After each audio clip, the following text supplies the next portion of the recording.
Men over 60.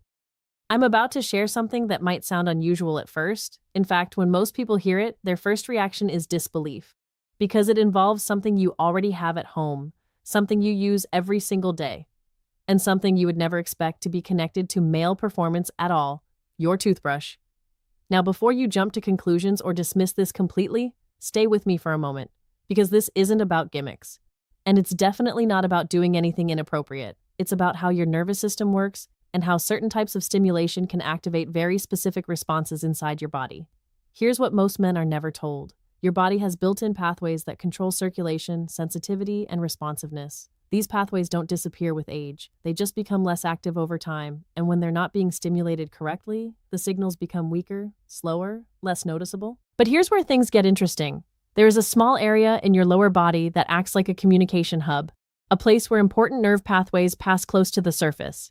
When this area is stimulated in the right way, it can send signals that influence circulation and responsiveness almost immediately, not because of magic, but because of how your nervous system is wired. Think of your body like an electrical network. Certain points act like switches. When you activate them correctly, signals travel quickly and efficiently. When you don't, everything feels delayed. Now, the reason an everyday object like a toothbrush can be useful here has nothing to do with the object itself. It's about the type of stimulation it provides. Soft, consistent, gentle vibration. Not too strong, not too weak. Just enough to activate surface-level nerve endings without overwhelming them.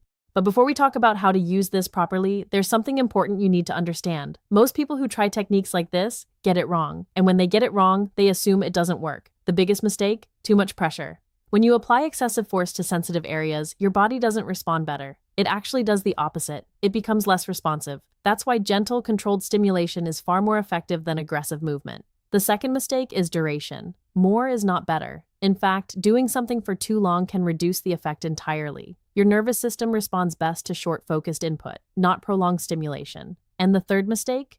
Timing. Your body operates in windows. Moments when it's more responsive, and moments when it's not. Using any activation technique too early or too late reduces its effectiveness. So how does this actually work in a practical sense? First, it starts with awareness. Understanding where your body responds most strongly to gentle stimulation. This isn't about precision down to the millimeter. It's about recognizing a general area where nerve sensitivity is higher. Next, it's about technique. Slow, controlled, rhythmic motion. Not random, not rushed. Consistent movement that allows your nervous system to recognize and respond. Then comes duration. Short bursts, usually under half a minute. That's often enough to trigger a noticeable response without overwhelming the system. But here's something most people completely overlook. Breathing.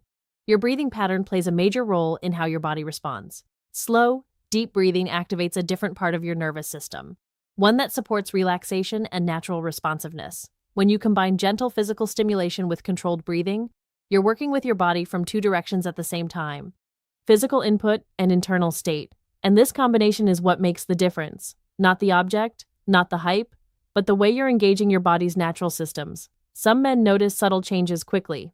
A sense of warmth, improved awareness, a feeling that something is becoming more responsive again.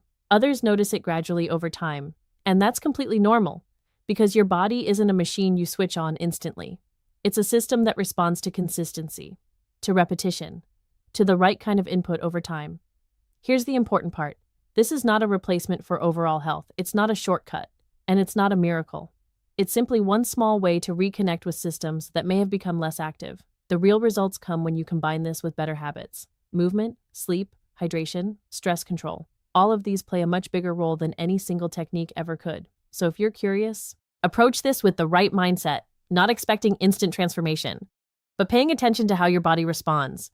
Because sometimes the biggest changes start with the smallest signals. And once you begin to notice those signals again, that awareness alone can change how you feel, how you move, how you carry yourself. Because your body is not working against you. It's waiting for you to work with it.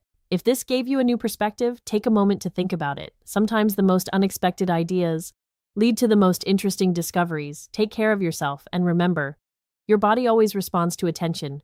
You just have to give it the right kind.